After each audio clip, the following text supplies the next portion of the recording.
Fighting games. A genre often overlooked because of its larger counterparts such as battle royale games like Fortnite or MOBA games like League of Legends. In this video, I'll be discussing the history of fighting games and where they've been, recent developments and what they've changed, and where the games have to go in the future. When you look at the big fighting games of today, these games are games like Street Fighter 6, Tekken 8, and Super Smash Bros. Ultimate. These games all have a lot of great things going for them, and one that I want to touch on is the prize pools. And historically, this has actually been a big pitfall of fighting games, is that they just don't have the amount of money that games like Fortnite or, these other big games like League of Legends or pretty much any Riot game does for that matter in their tournaments.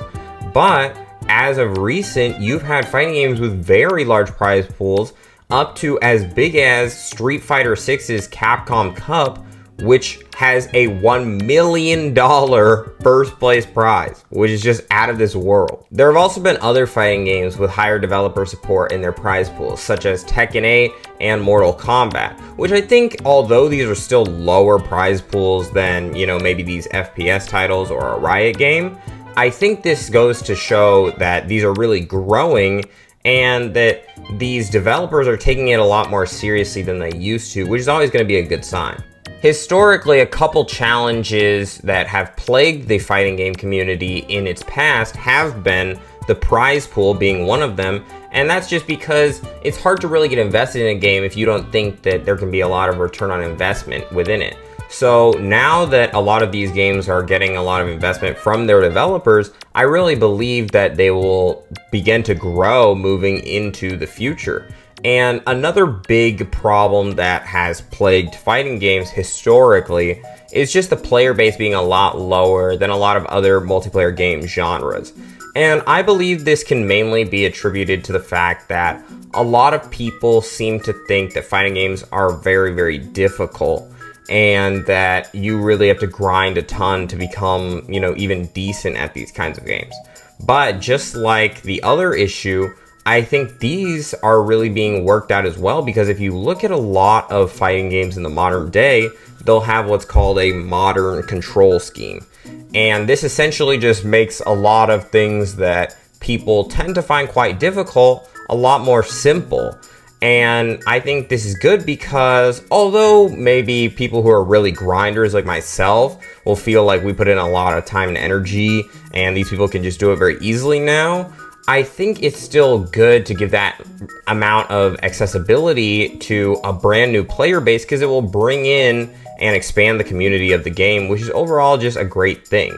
The last main problem that has held down fighting games, and this even really prevents the most diehard of players from enjoying it to the degree that they would otherwise, is issues with online. And just every fighting game has dealt with this at one point or another, which is just that the games lag and the online often sucks. But with new innovations in netcode and rollback being something that is implemented pretty much across the board these days, I think that it's really a great time to be a fighting game fan, because these games are just truly becoming, really what all the other genres already had, but they've just adapted to the point where they can run a lot smoother while playing with somebody, maybe across the country from you.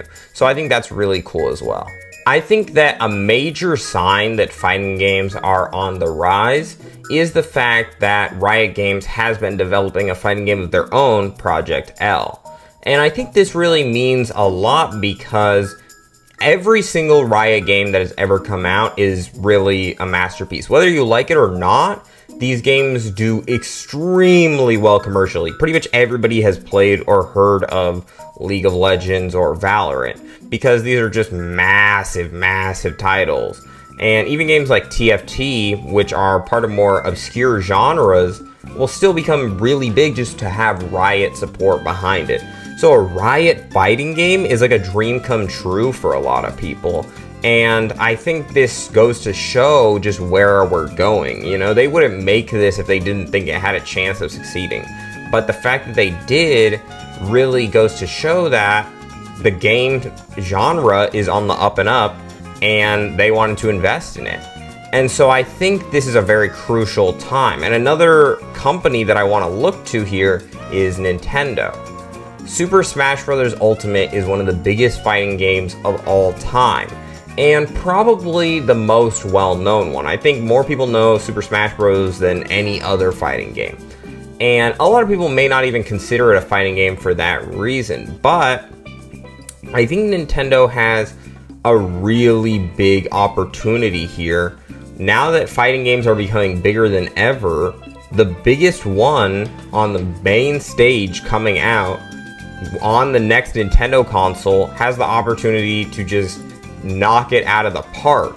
So depending on how much developer support Nintendo gives and how accessible they make it to new players and how much they can, teach people the basics, I think that this could really take off and just send fighting games into the stratosphere. And I couldn't even imagine how big Super Smash Bros. Competitive scene would be if Nintendo backed it like how Capcom does. Because you gotta think about it. Capcom put on a $1 million tournament.